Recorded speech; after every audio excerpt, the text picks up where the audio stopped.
हाँ, नमस्कार, राम राम दोस्तों एवं छात्रों।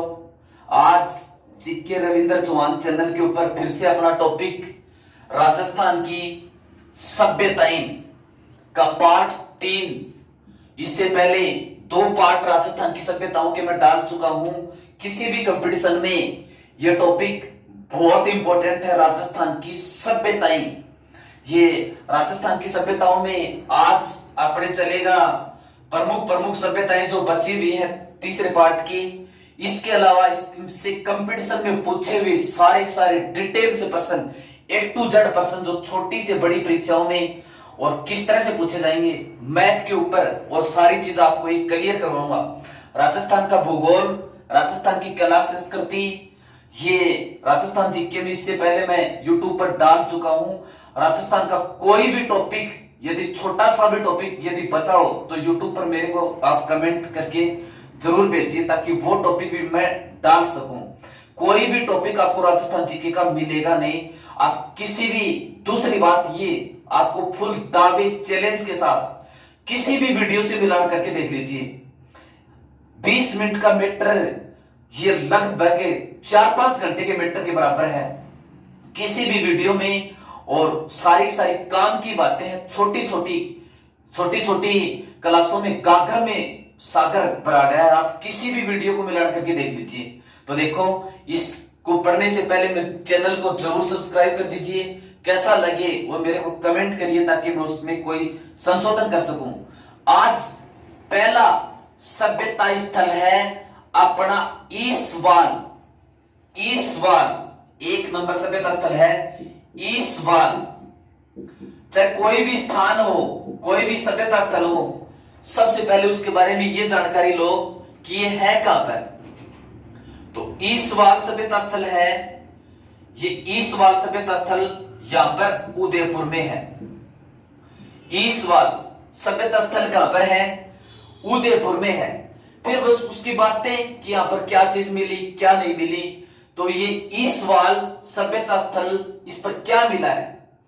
कुषाणकालीन सिक्के, कुषाणकालीन सिक्के।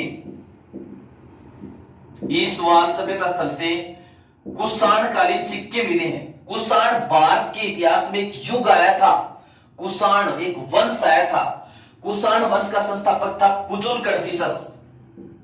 कुजुल कड़फिसस इसका कुषाण वंश का एक राजा था जिसने सोने के सिक्के चलाए थे, वो था विम कड़फिसस। बात करें कुषाण वंश के सबसे प्रतापी शासक की, तो वो था कनिष्क। कुषाण वंश का सबसे प्रतापी शासक था कनिष्क। तो इस तरह से टॉपिक को पढ़ा से मिलती जुलती उन बातों का अपने को ज्ञान होना चाहिए कि कुषाण वंश क्या था। कुषाण वंश के सिक्के और भारत के इतिहास में सोने के सबसे शुद्ध सिक्के कुषाणों ने चलाए थे। तो कुषाण वंश के सिक्कों से संबंधित जानकारी किस सभ्यता स्थल से मिलती है? ईसवाल से। ईसवाल सभ्यता स्थल के ऊपर मिले हैं। ठीक है, अब देखो ईसवाल का दूसरा प्रश्न। यहां पर कुछ हड्डियों के टुकड़े मिले हैं, ऊंट के दांत भी मिले हैं। तो ऊंट के दांत वाला इंपॉर्टेंट है। ऊंट के दांत ईसवाल सभ्यता स्थल से। और क्या मिला है? ऊंट के दांत। ऊंट के दांत। ये सभ्यता कौन सी युगीन थी? लौह युगीन। लौह युगीन, लौह युगीन थी। यानी लोहे के औजार, लोहे के उपकरण मिले हैं। इसको प्राचीन औद्योगिक बस्ती भी कह सकते हैं ईसवाल को। ईसवाल जो उदयपुर में है, प्राचीन औद्योगिक बस्ती। ईसवाल को प्राचीन औद्योगिक बस्ती भी कह सकते हैं। अब इसके बाद में अगला सभ्यता स्थल रेड। ये अगला सभ्यता स्थल रेड जो टोंक में है। रेड, यहां पर रेड, ये है कहां पर? टोंक में है रेड सभ्यता स्थल। इसके ऊपर प्रश्न क्या बनता है रेड सभ्यता स्थल के ऊपर? पहला तो इसका उपनाम, प्राचीन भारत की टाटा नगरी। बहुत इंपॉर्टेंट प्रश्न है, कई कंपटीशनों में इसको देखते हैं और बताऊंगा क्यों कहते हैं, वो आगे की बात है। सबसे पहले इसका उपनाम प्राचीन भारत की टाटा नगरी। तो प्राचीन भारत की टाटा नगरी किसे कहते हैं? रेड को। और रेड है कहां पर? टोंक में। एशिया में सिक्कों का इससे बड़ा कहीं पर भी भंडार नहीं, यानी रेड टोंक में सिक्कों का भंडार मिला है पूरे एशिया महाद्वीप के अंदर, उससे ज्यादा सिक्कों का भंडार नहीं। तो प्रश्न पूछते हैं एशिया में सिक्कों का सबसे बड़ा भंडार कहां पर मिला है? रेड जो है कहां पर? टोंक में। तो एशिया में सिक्कों का सबसे बड़ा भंडार, तो एशिया के अंदर सिक्कों का सबसे बड़ा भंडार या सबसे विशाल भंडार रेड टोंक में, यानी एशिया महाद्वीप के किसी भी सभ्यता स्थल से इससे ज्यादा सिक्के मिले ही नहीं है। तो एशिया में सिक्कों का सबसे बड़ा भंडार कहां पर? रेड टोंक में। प्राचीन भारत की टाटा नगरी किसे कहते हैं? प्राचीन भारत की टाटा नगरी किसे कहते हैं? रेड टोंक को। यहां पर गजमुखी, गज का मतलब हाथी, हाथी जैसे मुख की यक्ष बाबा की मूर्ति मिली है। गजमुखी यक्ष बाबा की मूर्ति मिली, यानी यहां पर एक बाबा की मूर्ति मिली, एक सन्यासी की। उस बाबा का नाम है यक्ष बाबा। तो यक्ष बाबा, जिसको जख बाबा भी कहते हैं, जख बाबा की गजमुखी मूर्ति, गज का मतलब हाथी, यक्ष बाबा, जख बाबा की गजमुखी मूर्ति मिली है। हाथी में मिलता जुलता हुआ उसका मुख है। फिर देखो एक सभ्यता स्थल है ये ओजियाना। ओजियाना, तो ये ओजियाना सभ्यता स्थल कहां पर है? भीलवाड़ा में। ओजियाना सभ्यता स्थल कहां पर है? भीलवाड़ा में। पहले तो इनकी ये जानकारी होनी चाहिए कि ये सभ्यता स्थल है कहां पर। तो ईसवाल उदयपुर में कुषाणकालीन सिक्के, ऊंट के दांत, लोयुगीन सभ्यता से ये प्राचीन औद्योगिक बस्ती भी इसको कह सकते हैं, ईसवाल उदयपुर को। रेड के ऊपर 2 प्रश्न काफी इंपॉर्टेंट जो कई कंपटीशनों में पूछे जाते हैं। प्राचीन भारत की टाटा नगरी किसे कहते हैं? रेड को। एशिया में सिक्कों का सबसे बड़ा भंडार ये भी कहां पर मिला है? रेड टोंक में। यहां पर यक्ष बाबा, जख बाबा की गजमुखी मूर्ति ये भी कहां पर मिली है? रेड में। फिर ओजियाना सभ्यता स्थल मैप से बड़ा आसान है, स्थायी एक बार वो देखने के बाद कि ये जगह है कहां पर, पहले उसको मैप में देखो। तो ओजियाना सभ्यता स्थल कहां पर? भीलवाड़ा में। ओजियाना सभ्यता स्थल कहां पर? भीलवाड़ा में। दूसरा प्रश्न ये बना कि ओजियाना कौन से युगीन है? ओजियाना ताम्र युगीन है। प्रश्न इस तरह से पूछते हैं कि निम्न में से कौन सी सभ्यता लो युगीन है, कौन सी ताम्र युगीन है। तो उस टाइम के ऊपर ये बातें बहुत काम आती हैं। तो निम्न में से कौन सी ताम्र युगीन नहीं, 1 दे देंगे, 3 दे देंगे ताम्र युगीन और 1 दे देंगे बिना ताम्र युगीन। तो उस स्थिति में इसका वो उत्तर होगा। तो देखो अगला सभ्यता स्थल राजस्थान का गिलुंड। गिलुंड, और गिलुंड कहां पर है? राजसमंद में। अगला सभ्यता स्थल गिलुंड, और गिलुंड है कहां पर? पहला प्रश्न तो ये हो गया, गिलुंड सभ्यता स्थल है कहां पर? राजसमंद के अंदर है। गिलुंड सभ्यता स्थल कहां पर है? राजसमंद में। दूसरा प्रश्न ये भाई कौन से युगीन है, ताम्र युगीन या लो युगीन? तो गिलुंड ताम्र युगीन। गिलुंड सभ्यता स्थल जो राजसमंद के अंदर है, और ये कौन से युगीन है? ताम्र युगीन। कौन से युगीन है? ताम्र युगीन। इसका उत्खनन किसने किया था? बीबीलाल ने 1957-58 में। यानी गिलुंड का अगला प्रश्न उत्खनन, बीबीलाल, ब्रजवासी लाल, और ने कब किया था? 1957-58। गिलुंड सभ्यता स्थल जो राजसमंद के अंदर है, इसका उत्खनन बीबीलाल ने कब किया था? 1957-58। और गिलुंड कौन से युगीन है? ताम्र युगीन की उपकरण औजार ज्यादातर तांबे के मिले हैं, तो ये कौन सी युगीन होगी? ताम्र युगीन। फिर देखो इसके बाद में इसका अगला प्रश्न, करीम रंग व काले रंग से चित्रित पात्रों पर चिकटेदार हिरण मिला है, यानी यहां पर कोई बर्तन या पात्र मिले हैं। पात्रों का रंग कैसा, काला या क्रीम रंग, क्रीम रंग है। इसके ऊपर हिरण के चित्र मिले हैं, हिरण, और हिरण के जैसे शरीर के ऊपर चिकते होते हैं ना, वैसे उस हिरण के ऊपर भी चिकते हैं। तो हिरण, और हिरण कैसा है, चिकतेदार। तो प्रश्न पूछे, इसकी अगली बात क्या हो गई, काले व क्रीम रंग के पात्रों पर चिकतेदार हिरण के चित्र, काले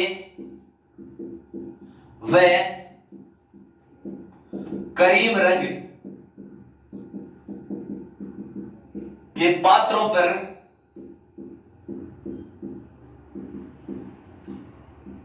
चिकटेदार हिरण, काले व क्रीम रंग के पात्रों पर चिकटेदार हिरण कहां पर मिले हैं, ये गिलुंड, गिलुंड राजसमंद के अंदर है। इसका उत्खनन बीपी लाल ने 1957-58 में किया था। काले और क्रीम रंग के पात्र मिले हैं और पात्रों के ऊपर हिरण के चित्र मिले हैं। तो काले व क्रीम रंग के पात्रों पर चिकटेदार हिरण कहां पर मिले हैं, गिलुंड, और गिलुंड है कहां पर, राजसमंद के अंदर है। ठीक है, अब देखो एक सभ्यता स्थल है कुराड़ा, कुराड़ा, कुराड़ा सभ्यता स्थल। ये कुराड़ा सभ्यता स्थल कहां पर है, नागौर के अंदर है। यहां पर नागौर में कुराड़ा सभ्यता स्थल कहां पर, नागौर में। यहां पर औजार बहुत मिले हैं। औजारों से पहले इसके युग कौन सा है, ताम्रयुगीन। कुराड़ा सभ्यता स्थल जो नागौर के अंदर है, और कौन से युगीन है, ताम्रयुगीन। औजार अधिक मिलने के कारण से इसको औजारों की नगरी भी कहते हैं, औजारों की नगरी, औजारों की नगरी किसे कहते हैं, कुराड़ा को, औजारों की नगरी। यहां पर साबुत मिट्टी के बर्तन मिले हैं, यानी मिट्टी के बर्तन मिले हैं जो फूटे हुए नहीं हैं, उनके अंदर दरार भी नहीं है, उनको साबुत। तो कुराड़ा के अंदर और क्या मिला है, साबुत मिट्टी के बर्तन, यानी मिट्टी के बर्तन हैं लेकिन वो टूटे हुए नहीं है। तो कुराड़ा जो है कहां पर, नागौर में। कोई भी सभ्यता स्थल हो पहले उसको मैप पे देखो कहां पर है ये, फिर इसकी एक को दो जो कंपटीशन में महत्वपूर्ण विशेषता वो आराम से याद हो जाते हैं।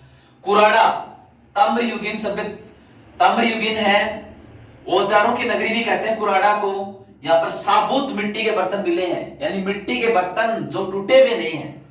अब देखो इसके बाद में अगली सभ्यता स्थल जोधपुरा,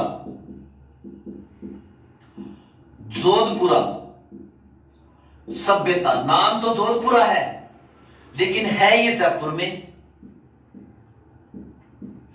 जोधपुरा सभ्यता स्थल कहां पर है, जयपुर में। जोधपुरा सभ्यता स्थल कहां पर है, जयपुर में। सबसे पहले इसका युग, जोधपुरा सभ्यता स्थल का युग, तो ये लौह युगीन है। जोधपुरा सभ्यता जो जयपुर के अंदर है, और कौन सी युगीन है, लौह युगीन है, लौह युगीन है।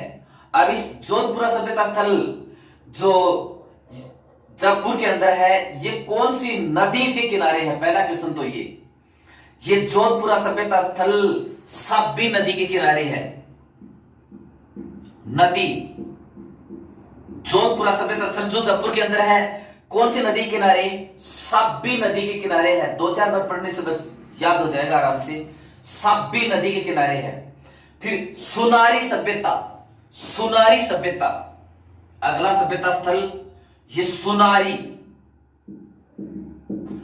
सुनारी सभ्यता। ये सुनारी सभ्यता कहां पर है, झुंझुनू में है।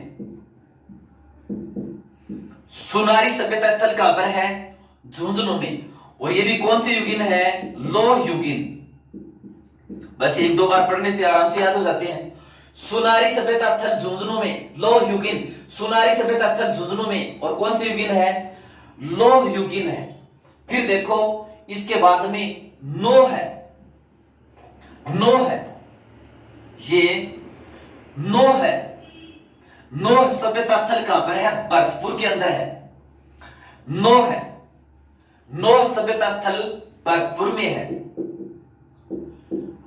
नौह सभ्यता स्थल अपने राजस्थान के अंदर कहां पर है? नौह सभ्यता स्थल यहां पर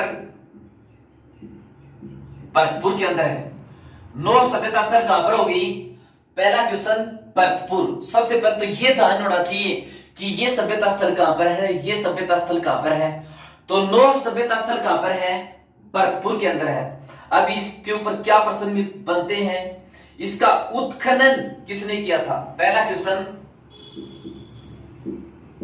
नौह का उत्खनन यानी इसका उत्खनन किसने किया था? आरसी अग्रवाल। आरसी अग्रवाल ने किया था। और आरसी अग्रवाल ने इसका उत्खनन कब किया था? 1963-64 में। नौह सभ्यता स्थल कहां पर? भरतपुर के अंदर। सबसे पहले तो यह ध्यान होना चाहिए कि जगह मैप के अंदर पड़ती कहां पर है? नौह सभ्यता स्थल भरतपुर में। दूसरा प्रश्न, यानी इसका उत्खनन। उत्खनन का मतलब जब इसको धरती से खोदा गया था तो किसके नेतृत्व में इसका खुदाई हुई थी? इसका उत्खनन आरसी अग्रवाल, रतन चंद्र अग्रवाल के नेतृत्व में 1963-64 के अंदर किया गया था। फिर देखो यहां पर जो इंपॉर्टेंट बात है नौह सभ्यता स्थल की, जो महत्वपूर्ण बात है, यहां पर यक्ष बाबा, इसको जख बाबा भी कहते हैं। जख बाबा की 1.5 मीटर ऊंची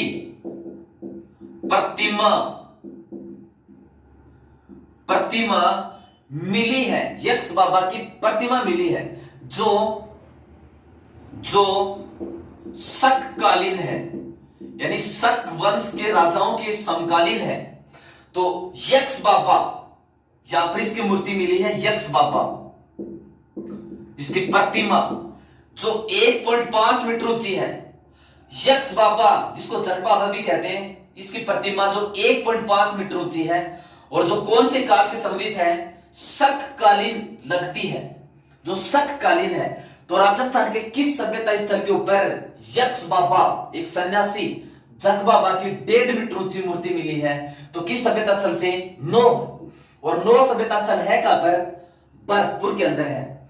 इसके अलावा मिट्टी के बर्तनों के ऊपर स्वास्तिक का प्रतीक चिन्ह मिला है। कहां पर? नौह सभ्यता स्थल से। तो इसकी अगली जानकारी, मिट्टी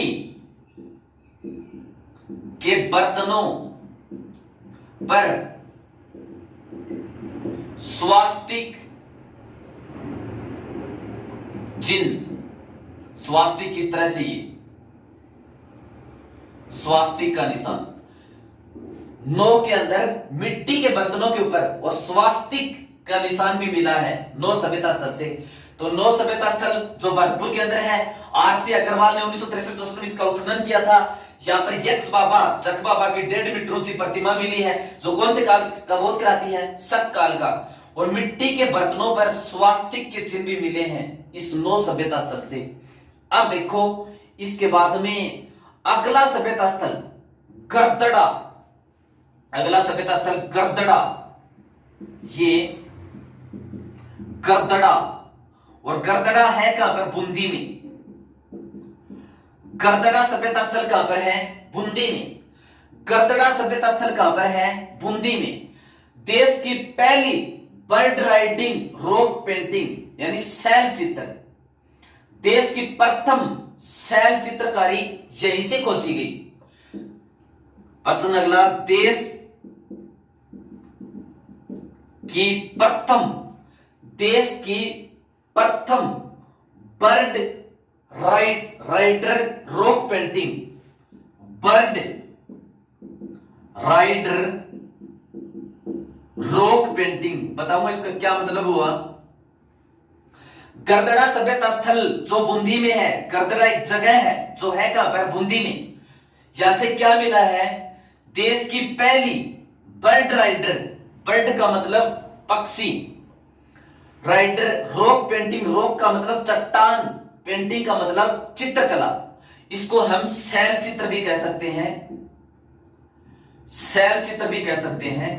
यानी शैल, शैल का मतलब पत्थर, और पत्थर के ऊपर ये पक्षियों के चित्र के पहले उदाहरण इसी सभ्यता स्थल से मिले हैं, गरदड़ा सभ्यता स्थल से। इस पक्षियों के चित्र या शैल चित्र सबसे पहले कहां से मिले हैं? गर्दगा बूंदी से मिले हैं, देश के अंदर। इसको अंग्रेजी में कह सकते हैं बर्ड राइडिंग रॉक पेंटिंग का प्रथम उदाहरण कहां पर? बूंदी में। बर्ड राइडर रॉक पेंटिंग का प्रथम उदाहरण देश के अंदर, पहला उदाहरण कहां से मिला है? गर्दड़ा। और गर्दड़ा सभ्यता स्थल है कहां पर? बूंदी के अंदर है। ठीक है, अब देखो इसके बाद में सभ्यता स्थल प्रमुख हो गए। अब इन सभ्यता स्थलों के नजदीक लगते लगते और प्रश्न कौन कौन से हैं जिनसे किसी न किसी प्रकार की पुराने इतिहास से संबंधित जानकारी मिलती है। एक तो कई बार ये पूछते हैं, बड़ा इंपॉर्टेंट प्रश्न है, कोलवी की बौद्ध गुफाएं, कोलवी की बौद्ध गुफाएं कहां हैं? तो इस प्रश्न का उत्तर है झालावाड़।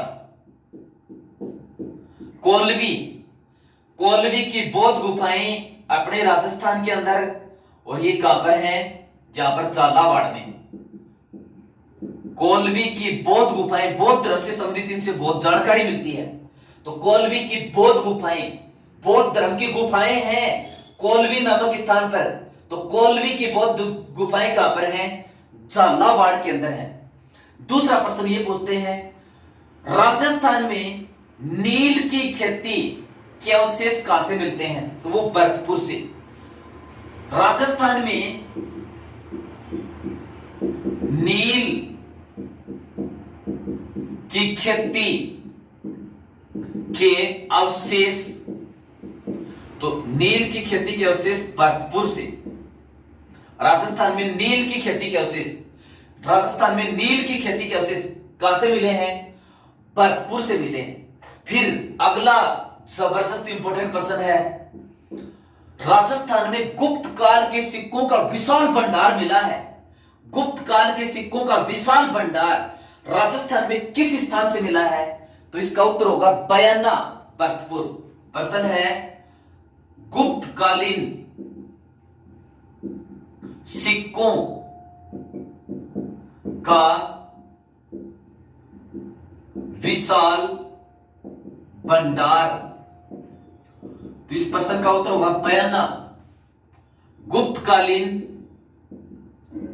सिक्कों का विशाल भंडार राजस्थान के अंदर कहां से मिला है? बयाना, भरतपुर से। गुप्तकालीन सिक्कों का विशाल भंडार राजस्थान में कहां से मिला है? बयाना, भरतपुर से।